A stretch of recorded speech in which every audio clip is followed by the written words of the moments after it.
Hello, all, and welcome to Uncovering the Power of Debriefing in Daily Work, the Educator's Influence. My name is Tara Kosmas, and I am the founding executive director of Debriefing the Frontlines.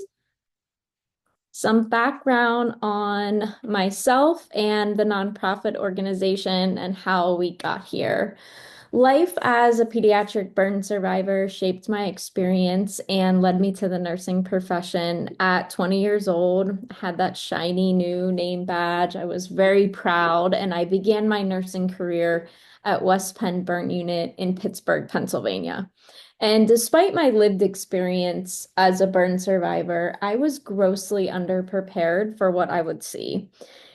And those years were equally hard and they were humbling and they were a bit blurry as trauma tends to be. However, they provided me with a very powerful message that I have carried with me throughout my career, and that is in taking care of the dying, I have learned to live. Through this experience, I began to dive deeper into the world of trauma-informed care, dialectical behavioral therapy, polyvagal theory, just to kind of name a few. And through this interest, I became certified in debriefing and peer support. I was working as an assistant professor when the pandemic began, and I was receiving an alarming number of reach outs and calls from former students and colleagues, my ICU colleagues, who were fearful for themselves, their families, their patients, and the community at large. And just 16 days after a global pandemic was declared, I facilitated our first debriefing session. And one by one, I began debriefing the front lines. Since we have grown to be a team of 4 nurses and 1 staff, our clients work at the bedside, ER, ICU, labor and delivery, and everywhere in between. They are nurse managers, directors, they are hospital-based and academic educators. They are just like you. Debriefing the front lines provides structured debriefing of single incident and what we call cumulative caretaking trauma, which we will talk about in more detail as the slides progress, emotional wellness offerings, sobriety support, and continuing education workshops. We do this through one-on-one sessions with individual nurses as well as hospital partnerships. We've partnered with public health departments, one in New Hampshire. We've partnered with an ICU in West Virginia, as well as a hospital system in Michigan. We ask every client, every nurse who comes through our door, who books a debriefing session, what do you hope to gain from debriefing? And one that struck me in regard to this topic, in regard to speaking with nurse educators, is the one that you can see starred. I am trying to practice what I teach, and yet something is missing, and I am seeking help to organize my story.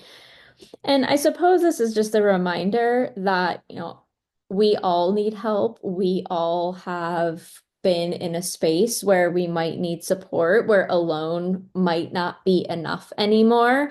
And our clients are, academic educators, clinical-based educators of all roles, all specialties, and all tenure. Today, we are going to discuss the crucial role leaders play and the role they have in creating and maintaining healthy work environments. We are going to explore some meaningful debriefing practices as a tool to cultivate, to foster psychological safety, and also systems change. And you'll have the opportunity to reflect on your own leadership practices and identify areas to implement some of these debriefing techniques. We are going to share terms throughout these slides that recognize our humanness and then the tools that put this recognition into action. The first tool that I'm going to discuss is something called the core emotion check-in. And this asks a simple but very powerful question to describe one word, to use one word to describe how you are feeling, excuse me. And the point of this very simple and powerful tool is that it echoes a collective message. When you ask this question, when you ask a group of people to use one word to describe how they are feeling, it often recognize our humanity. It gives members of the team the opportunity to quickly experience the power of being heard while also creating this safety in numbers. I've used this tool over a decade and it can easily be used like before any type of team interaction, as a charge nurse and huddle, as a standardized check-in throughout the day, before lecture, after a traumatic event. One place that it has really helped was as a clinical instructor in pre and post conference, and also in simulation. Great way to open and close simulations. I've also seen the feelings wheel used for this. We've had some lighthearted holiday feelings wheel. We had a Halloween spooky wheel, and that one really opened up a lot of conversation as well. So the core emotion check-in tool, that is the first tool that we discussed, and this is simply asking your students to describe in one word how they are feeling with the intent of it echoing a collective message. We're going to talk a little bit about trauma, and there's many definitions for trauma, for the term trauma. The one that resonates most with the collective profession in regard to what's happening right now is trauma occurs when the nervous system experiences something that is too big, too fast, too soon, too hurtful, or too little for too long. And this really, describes a global pandemic so well. It's also important to remember that trauma is a disruption of our core belief systems, and it's a pervasive problem, meaning it is spread throughout and it can be seen, it can be felt everywhere. And, because of that, we are living and breathing in the aftermath of trauma daily. And really, we have to acknowledge this and we have to recognize this. Another form of trauma that Debriefing the Front Lines has identified is a term that we call cumulative caretaking trauma. And this is the overexposure of abnormal and traumatic events with no time for acknowledgement, discussion, processing, and recovering a sense of safety that results in emotional, physical, and spiritual suffering. And with this persistence comes unrelieved exhaustion that must be released for the restoration of self. Nursing is very much medicine, no matter what your specialty is. It is an exchange of energy, and what is given must be replaced. And cumulative caretaking trauma is not only the result of this overexposure of traumatic events, but the systemic factors inside this trauma. Things like unsafe staffing, limited resources, lack of debriefing and mental health support, lack of mentorship, verbal abuse, lateral violence, structural racism. I'm sure I'm missing a few things. And all of these things perpetuate cumulative caretaking trauma and result in institutional betrayal. And you can see the definition of institutional betrayal here, but essentially it is the failure to protect the people, the staff, and patients alike within the system. It's too big, it's too much, and it's for too long. And we, as healthcare workers, as patients, we are in a challenging place because we often depend on the institutions that betray us. Some of the manifestations of cumulative caretaking trauma, when I do this speaking engagement in person, I always like to ask, what am I missing? So if there is something glaring that I am missing, I would love for you to reach out, and I invite you to reach out and share this with me. So many of the manifestations of cumulative caretaking trauma, they show up in our nervous system.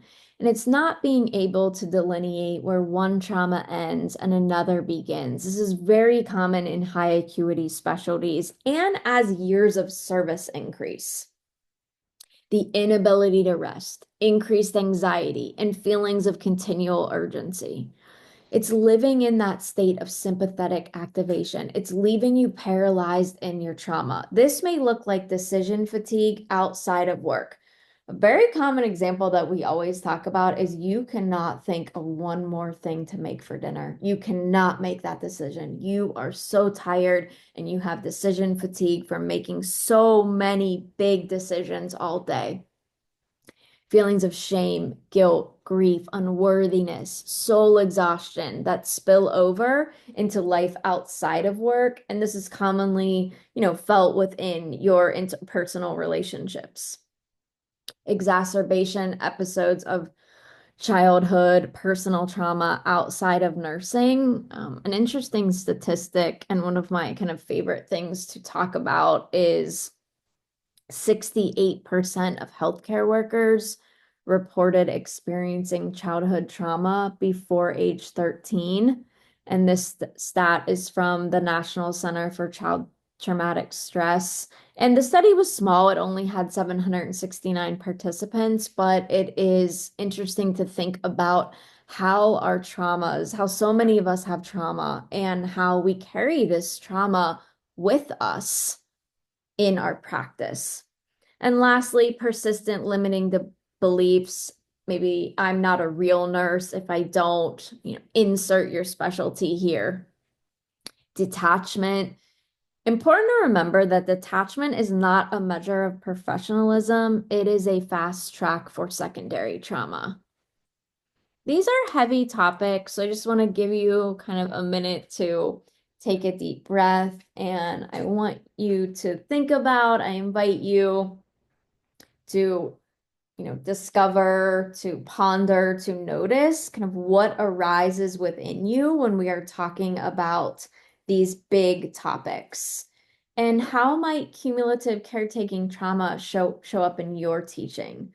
And how we have a big job. How do we as educators foster a culture of safety, role model empathy, encourage open retaliation-free communication, and uncover vulnerabilities while also preparing students for the realities that they will face, prevent harm, and care for ourselves?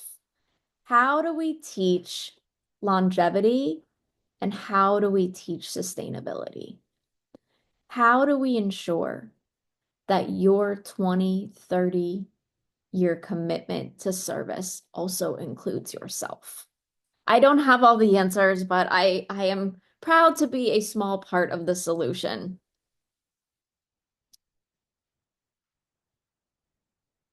I want to talk about institutional courage, and it is this antidote to institutional betrayal. And it is a beautiful concept defined by psychologist Jennifer Freyd, and she founded the Center for Institutional Courage. Highly recommend you checking them out, signing up for their newsletter. I love all of her work.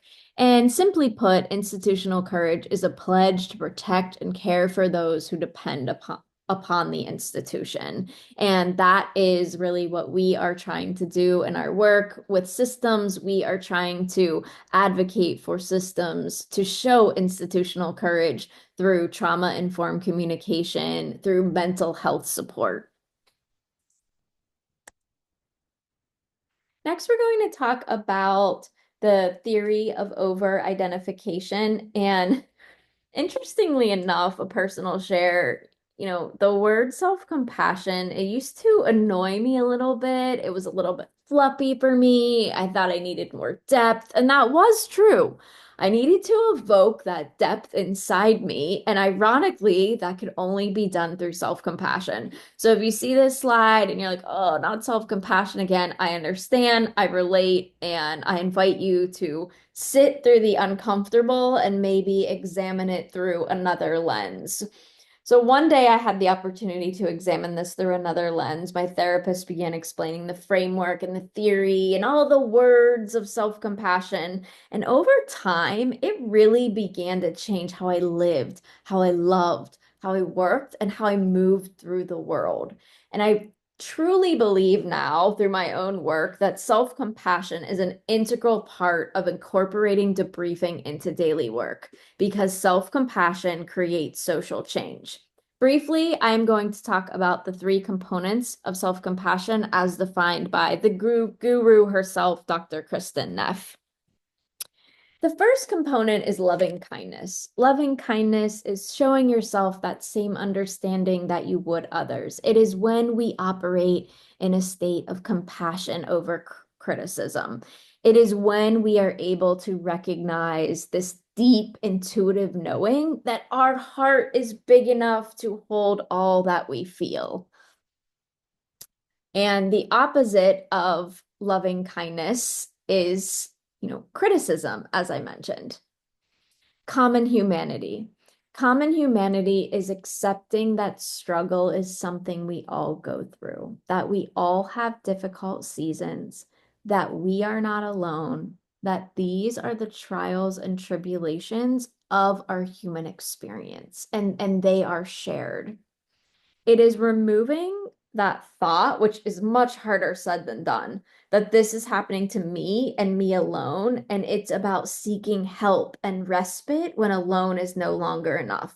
Because the opposite of common humanity is isolation. And that is what happens when we experience trauma, when we are living in our trauma. It is hard enough to, care for ourselves, let alone interact with other people. I think that we probably have all been there at some point in our careers.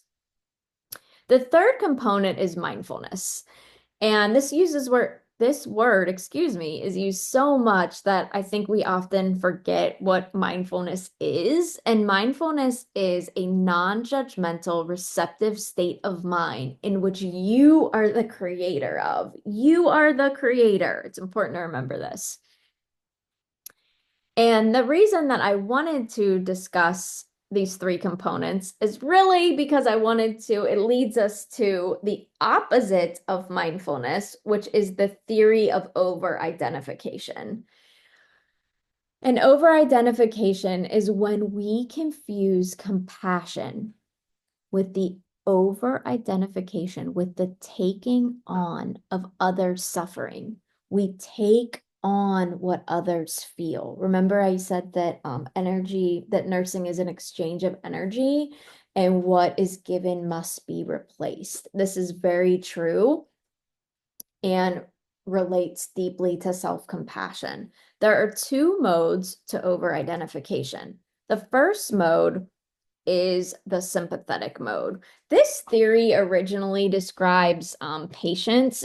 I replaced the word patient with student, but it's really applicable to staff, students, colleagues, maybe even family members. So the sympathetic modes, it is when the needs of the student trigger a sympathetic response in you. You are feeling what the student does. You are taking that on. You feel their hopes, their fears, and they become yours. It's hard to identify yourself. It's hard to identify who you are, and the needs of the students often remain with you on your days off. The second mode of over-identification, which is again the opposite of mindfulness, is the defensive mode.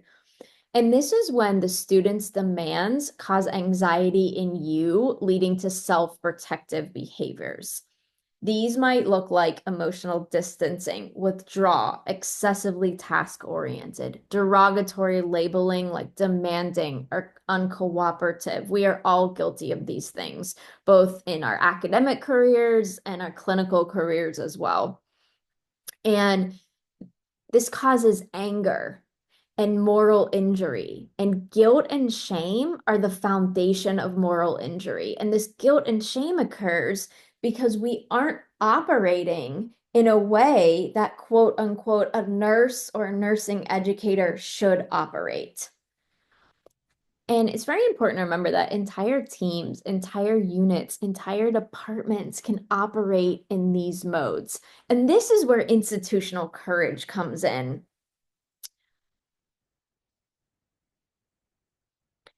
This is where we can talk about institutional courage, where we can talk about trauma-informed communication and restorative justice. This is where we can kind of reframe things from a language that, you know, recognizes that our biology, we are feeling this because our biology is sending us a message. Restorative justice is an approach to repairing harm based on dignity, healing, and community. This process has been used for centuries. It's in indigenous communities and offers, a less punitive approach to resolve conflicts. And we don't expect that after seeing this, you are going to implement a restorative justice program, although that is beautiful and that is happening at some universities and medical institutions across the country. However, it's important to understand that restorative justice, it really seeks to answer the question, who was harmed? What are their needs? Who is responsible for making things right? Not in a this isn't my job way, but in a let's let's look at the system. Let's work on systems change. What is the process? And how can we work together to repair the harm? Restorative justice is very big picture, and it's something that we can use to, mindfully, a non-judgmental reflective state of mind in which you are the creator of, you will be able to mindfully maybe reflect before following up with a student or a colleague. These questions, who was harmed, who is responsible for making this right, they allow you to anchor in your own sense of safety, your own regulation before proceeding, and allows you to move through, like I said, mindfully challenging situations and focus on connection over correction. Next, we are going to talk a little bit about debriefing. Debriefing, whether it be from a lens of quality and safety or debriefing of the emotional experience, I believe is an underutilized tool across our systems because it can be used in a variety of settings. It can be used in our daily work through trauma-informed communication, through the core emotion check-in tool. It can be used in simulation, in post-clinical, in planning, in committee and faculty meetings. And there are many definitions of debriefing, many out there, but the iteration that debriefing the front lines uses is through guided self-reflection, debriefing offers clarity surrounding critical incidents or experiences and assists in establishing a process for recovering a sense of safety in the aftermath of trauma. Most of us know debriefing as a tool that aids in, identifying medical errors, reviewing team performance. And it's a lot more than that. It can be used, as I mentioned, in daily practice. And it can be used as really a guiding communication tool to help us address challenges and pursue opportunities. It has a trifold purpose, links quality, safety, staff wellness, and these components really don't exist separately. You cannot have one without the other.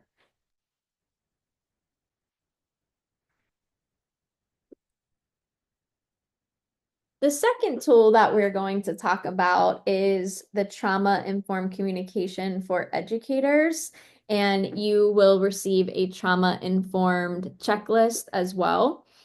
And really the biggest hurdle in debriefing and using trauma-informed communication is beginning, especially if you are working within a culture where open communication isn't always the norm. So when it comes to implementing debriefing, a lot of times we ask the question, are you willing to go first? Are you willing to start using this language? Just even in daily work, as I mentioned, because change occurs incrementally and over time. The first way we can use trauma-informed communication is really to call out courage. Thank you for trusting me. Thank you for trusting me and feeling it is a safe space to do so. After every email I receive where someone opens up to me, I say, thank you for trusting me and knowing it is a safe space to do so. Thank you for reaching out. Thank you for sharing. And just because we use the same sentences often doesn't mean it's not authentic. It's actually creating a familiar response. And this is creating safety within our nervous system.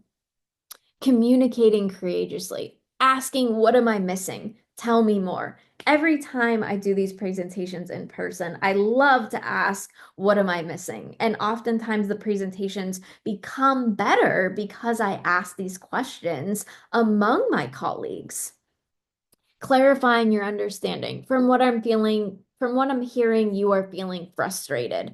A lot of these things, we learned in nursing school. A lot of it is based in therapeutic communication. And now is the time to really pull these from the archives of our memory and start using some of them.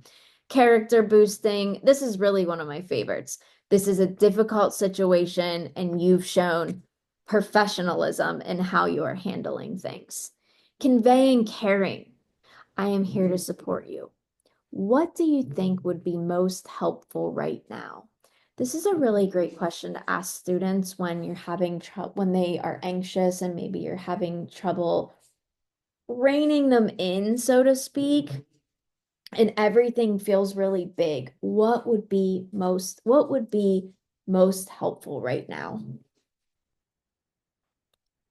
Check in and follow up. This is so important.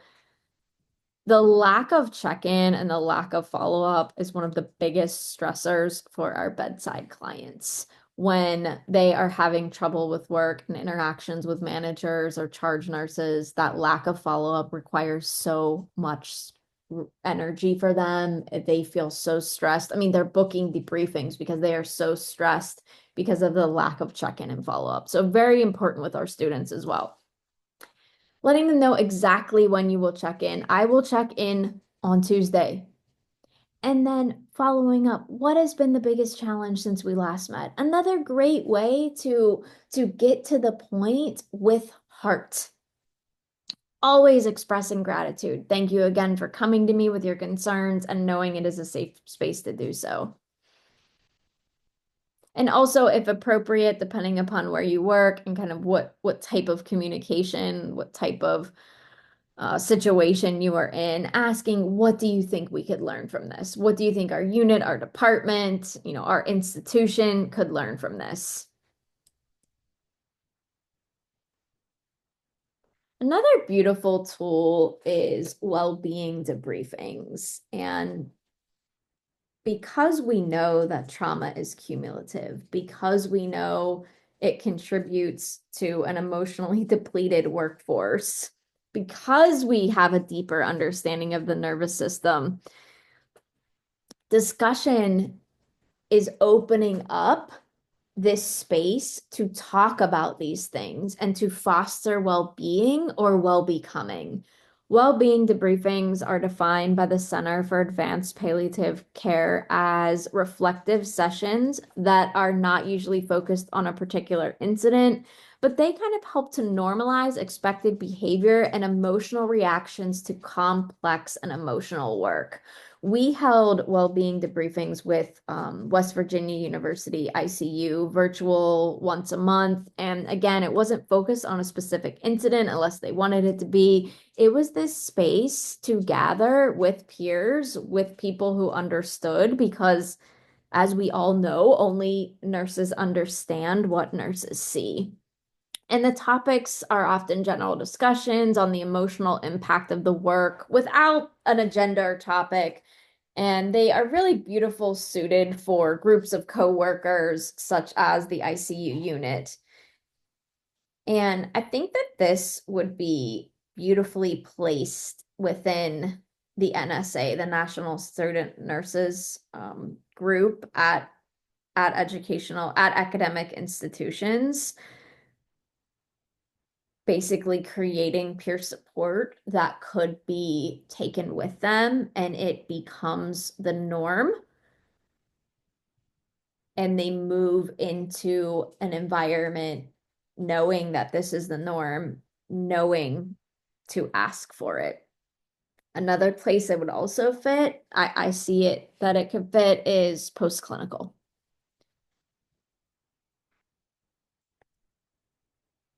The third tool, which you will have access to, is the Cope Ahead plan. The Cope Ahead plan is a dialectical behavioral therapy tool, and it enables students to have a secure sense, to have a secure plan and establish a sense of safety when beginning to experiencing overwhelming distress, anxiety, and panic. And really, the goal of this is to help navigate the feelings that arise from difficult situations. And we do this through asking students to identify warning signs.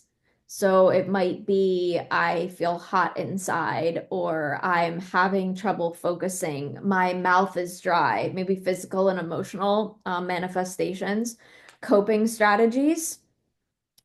I am finding myself isolating. That's a warning sign. What are my coping strategies? Useful distractions might be something like going for a walk, journaling, checking in with your advisor, which leads to people to contact both personally and professionally. So after they identify these four components, we can ask students to really devise this cope ahead plan. When I'm upset and alone, first I will, next I will, then I will, last I will. And again, this repetition is developing a sense of safety. It's familiar. Even if you experience this distress, this anxiety, you have a plan. You can take care of yourself. When I was working as an assistant professor, I often did this with my students when I first met them, with academic advising. We meet with we meet with our advisees once a semester. This is a great tool to use again in creating safety. And what if this tool followed them throughout the curriculum? How would their experience as related to mental health look different throughout nursing school?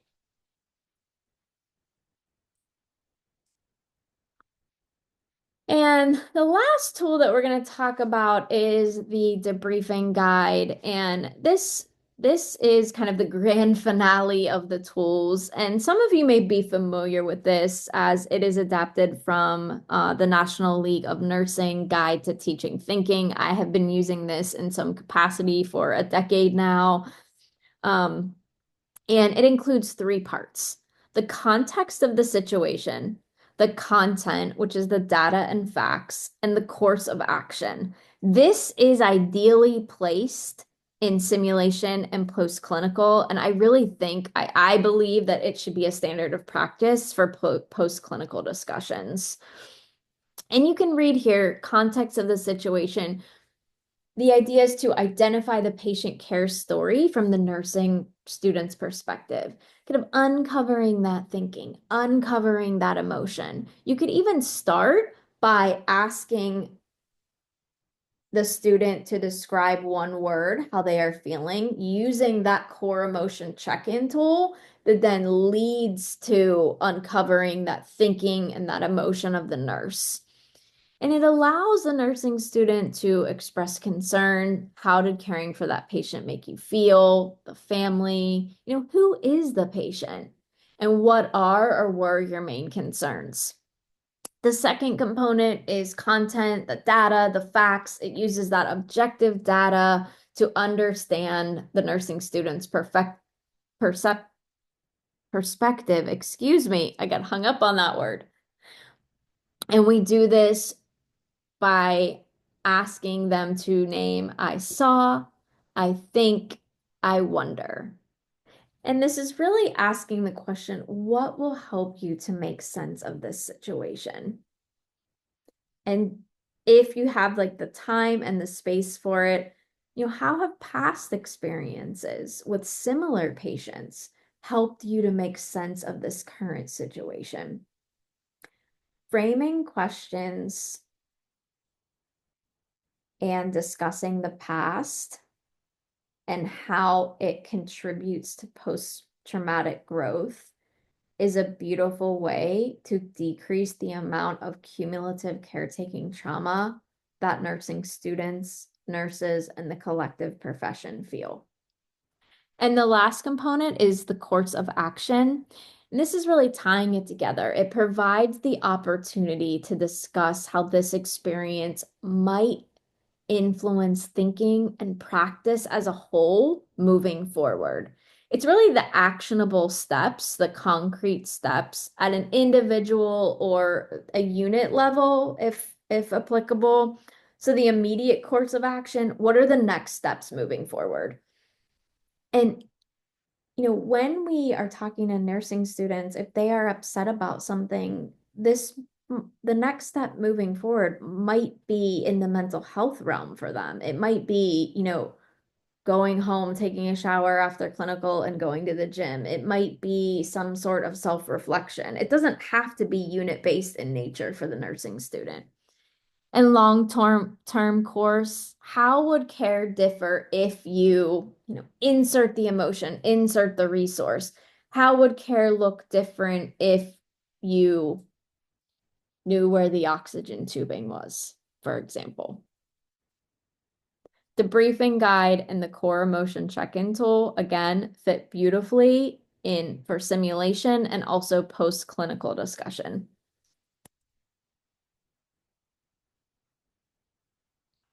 So if you thought about your core emotion check-in, if you thought about your word during this discussion, I invite you to reflect back on your word or the words that came to mind. And, ask yourself, what story do these words create about my experience